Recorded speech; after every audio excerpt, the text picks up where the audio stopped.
In this video, I'll guide you through how to completely uninstall Bluestack from your computer. If you find this useful, then please consider subscribing and like this video. First, click on your Windows key and search for apps. Then click on apps and then install apps. Now you need to choose Bluestack and click on this three-dot icon and click on uninstall. After uninstall Bluestack, you need to remove some of the unnecessary file. To remove all of the unnecessary file, you need to press and hold Windows key and R. Now type %program data and end with %. Then hit enter. From this page, you need to choose Bluestack and delete it from your computer.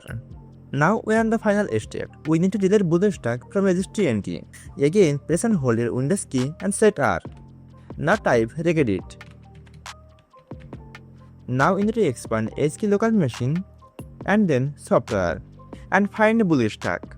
Once you find it, then you need to delete it from this place. By following all of this method, you can completely uninstall Bluestack from your PC.